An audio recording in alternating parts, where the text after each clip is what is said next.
तथागत गौतम बुद्धांचा विजय असो, महामानव डॉक्टर बाबासाहेब आंबेडकर यांच्या जयघोषात आणि मंगलमय वातावरणात कोल्हापूर जिल्ह्यातील सरनोबतवाडी लुंबिनी विहारमध्ये गौतम बुद्ध आणि डॉक्टर बाबासाहेबांच्या पुतळ्याची प्रतिष्ठापना करण्यात आली। सर्वप्रथम या मूर्तीची मिरवणूक पारंपरिक सहवाद्यासह गावातील मुख्य रस्त्यावरून काढण्यात आली। विहारात मूर्ती आणताना गौतम बुद्ध डॉक्टर बाबासाहेबांच्या विजयाच्या घोषणा देत मूर्तीचे पुष्पवृष्टी करून स्वागत करण्यात आले।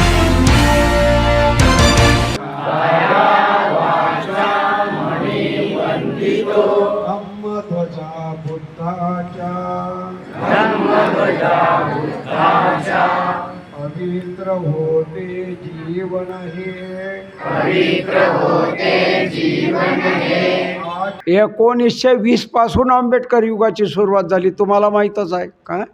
तर बाबासाहेबच लोकांना इतके प्रिय का आहे आणि म्हणून बाबासाहेब असे होते, भगवान बुद्ध असे होते, हे विश्वाला जरा कळू द्या। मानवी स्वरूपात होते, नाही तर लोक म्हणणार भगवान बुद्धाला 10 हात होते जर मूर्ती तशी निर्माण केली नाही तर, बाबासाहेबाला 25 हात होते असे लोक लिहितील काय? म्हणून मानवी स्वरूप होतं, मानवाचं भलं तर माणूसच करू शकते ना। आणि म्हणून आजच्या रोजी हे अनिल सर आहे, आपले अजून बरेच लोक आहे, खांडेकर साहेब आहे, दयानंद जिरगे लॉर्ड बुद्धाचे, म्हणजे तुम्ही बाकीचे चॅनल बघताय पण लॉर्ड बुद्धा थोडा बघत जा काय? ह्या लॉर्ड बुद्धानं आपले भाषणं दुसरे चॅनल देत नाही कुणीकडेच, पण लॉर्ड बुद्ध आपले भाषणं देतात काय? म्हणून तर लॉर्ड बुद्धाला प्राधान्य दिलं पाहिजे। पुन्हा आजच्या दिवशी वेळ आमच्याजवळ नाही तरी पण इतकं मात्र निश्चित का भगवान बुद्ध बाबासाहेब हे माणसाला अन्न पाणी हवा प्रकाश याच्यापेक्षाही आवश्यक आहे जगाला। आणि हे युद्ध जर थांबवायचं असेल तर बुद्धाच्या मार्गाशिवाय, अशोकाच्या मार्गाशिवाय, बाबासाहेबाच्या मार्गाशिवाय पर्याय नाही आहे। आणि म्हणून ही चेतना या बुद्ध विहारातून तिथपर्यंत जावं अशी भावना करतो। सर्वांचं प्रतिष्ठापना केली, त्या प्रतिष्ठापनेमध्ये माझा येण्याचा योगायोग म्हणजे मी या अभ्यासिक वर्ग माझे मित्र अनिल प्रधान सर आणि यांनी मला या अभ्यासिक वर्गामध्ये सामील करून घेऊन या खरं वास्तविक मला या सरनोबतवाडीचा सदस्यच केल्यासारखं झालं आहे। आणि इतका आनंदित आहे मी या सर्व कार्यक्रमाला इथं येत असतो आणि आजचाच हा आनंदाची सोहळा पाहून माझं मन प्रसन्न झालेलं आहे। या आनंदी सोहळ्याचं आज भंतींच्या हस्ते या बुद्धमूर्तीचं त्यांच्या दिलेले ज्ञान धम्माचं ज्ञान ह्या अमृतवाणी आम्हाला ऐकायला मिळाली। या अमृतवाणीला मी वंदन करतो आणि ह्या विहाराचा मी एक सदस्य अशा नात्याने मी कायम इथं सदस्य राहीन ही भावना व्यक्त करतो। जय भीम सर्वांना। सरनोबतवाडीच्या बौद्ध समाजामध्ये एक ऐतिहासिक अशा प्रकारचा कार्यक्रम झालेला आहे।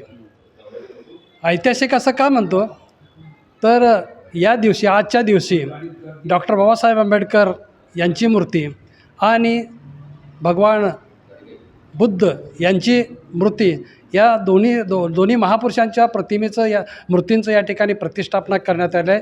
त्यामुळं सरनोबतवाडीच्या बौद्ध समाजामध्ये हा ऐतिहासिक दिवस असा मानावा लागेल। आणि ह्या मूर्तीचं प्रतिष्ठापना भंतेजे प्रामुख्याने डॉक्टर प्राध्यापक एस कश्यपन यांच्या हस्ते या ठिकाणी झालेलं आहे। त्यांनीसुद्धा सुंदर अशा प्रकारचं धम्मदेशना दिलेले आपल्याला बघायला मिळते। एवढंच नव्हे तर आमच्या समाजातील सर्वच स्त्री पुरुष लहान मुलं आबालवृद्ध ह्या सर्वांनी अतिशय चांगल्या प्रकारे आनंदामध्ये हा सोहळा पूर्ण करण्यासाठी भाग घेतलेला आपल्याला बघायला मिळतो।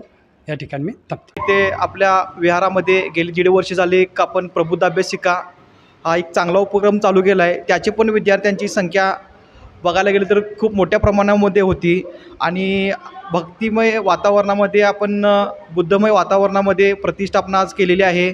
आणि सांगायला खूप आनंद होत आहे की गेले कित्येक वर्षे झाले आपल्या विहाराचं एक तक्क्या होता, त्यानंतर समाज मंदिर झाला, समाज मंदिर नंतर आता लुंबिनी विद्यावारमध्ये आपलं आपण विहार केलेला आहे। यासाठी जास्त प्रकारे मोठं योगदान म्हणजे असं म्हणायला गेलं की आपले नारायणदादा असतील, हे आपल्या धम्मदेशनाचं काम गेले 25 ते 30 वर्ष झाले आपल्या समाजामध्ये करत आहेत. त्यांच्या मार्गदर्शनाखाली खांडेकर सर असतील, प्रधान सर असतील, त्यानंतर आपले मंडळाचे अध्यक्ष निलेश कांबळे, तसेच सर्व मंडळातील कार्यकर्ते असतील, प्रबुद्ध अभ्यासिकेचे सर्व सक्रिय सदस्य असतील, त्यानंतर आपले फॉरेस्ट अधिकारी रमेश कांबळे सर असतील, यांच्या मार्गदर्शनाखालील प्रबुद्ध अभ्यासिका एक हा उपक्रम चांगल्या प्रकारे चालू आहे. आणि हा उपक्रम देखील पूर्ण महाराष्ट्रामध्ये, कोल्हापूर जिल्ह्यामध्ये तर चालूच होईल, पण पूर्ण महाराष्ट्रामध्ये आदर्श घेण्यासारखा एक उपक्रम आहे, तो चालू करावा अशी मी एक अपेक्षा बुद्धचरणी करतो आणि थांबतो. जय भीम. पूर्ण गावातून अत्यंत शांततेमय आणि उत्साहामध्ये झाले. तसेच आमच्या समाजातील आणि मंडळाची मुलं, आमच्या प्रबुद्ध अभ्यासिकेची मुलं या कार्यक्रमाला उपस्थित होती. मंडळाचं सहकार्य, महिला मंडळाचं सहकार्य या ठिकाणी लाभलं आणि हा उत्साह आज रोजी चांगल्या आनंदात, उत्साहात हा कार्यक्रम पार पडला. गेली 1.5 वर्ष या विहाराचं काम अत्यंत असं चांगलं चाललेलं आहे. या विहाराला गेल्या 1.5 वर्षात आदर्श विहाराचे 3 पुरस्कार या ठिकाणी आम्हाला मिळालेले आहेत. पहिला पुरस्कार हा लेणी परिषद कोल्हापूर येथील पहिला पुरस्कार मिळाला. त्यानंतर युवा धम्म परिषद हुपरी येथील 2रा पुरस्कार मिळाला आणि योगायोग आजच डिगे फाउंडेशन लक्ष्मीपुरी कोल्हापूर यांचाही आदर्श विहाराचा पुरस्कार या ठिकाणी आमच्या ह्या लुंबिनी विहार बुद्ध विहार या ठिकाणी मिळालेला आहे. आणि गेली वर्षभर आम्ही या ठिकाणी शिक्षणाबरोबर धम्म रुजवण्याचं काम ह्या मुलांच्या बरोबर आम्ही करत आहोत. भावी पिढी सक्षम व्हावी, धम्ममय व्हावी आणि या मुलांच्यामध्ये शिक्षणामध्ये उन्नती होऊन यामध्ये कोणतेही पुढं भविष्यात एखादा अधिकारी घडेल ही अपेक्षा ठेवून आम्ही हे काम करत आहोत. इथून पुढेही आम्ही या विहाराचं पावित्र्य राखण्याचं काम आम्ही या ठिकाणी करणार आहोत. जय भीम, जय बुद्ध, जय भारत. जय भीम. आज या ठिकाणी जो मूर्ती प्रतिष्ठापनेचा सोहळा आयोजित केला होता तो आम्ही अतिशय आनंदमय आणि धम्ममय वातावरणात या आपल्या मूर्तीचे प्रतिष्ठापन या ठिकाणी आज भंतेंच्या पूजा असते. या ठिकाणी आनंदमय वातावरणात असं संपन्न झालेलं आहे. अतिशय या निमित्तानं समाजामध्ये अतिशय आनंदाचं आणि उत्साहाचं वातावरण होतं. सगळ्यांना भरपूर असा उत्साह होता की 135व्या जयंतीनिमित्त आज आपल्या या लुंबिनी विहारामध्ये आपल्या बुद्ध विहारामध्ये आज बाबासाहेबांची आणि भगवान गौतम बुद्धांची प्रतिष्ठापना या ठिकाणी या निमित्ताने झाली. याचा आम्हा सर्वांनाही आनंद आहे आणि या सोहळ्याला भरपूर असा सपोर्ट केलेला माझा मंडळ रमामाता महिला मंडळ, यांचं जय भीम तरुण मंडळ व प्रबुद्ध अभ्यासिका यांचं मी या ठिकाणी स्वतःच्या आभार मानतो. जय भीम.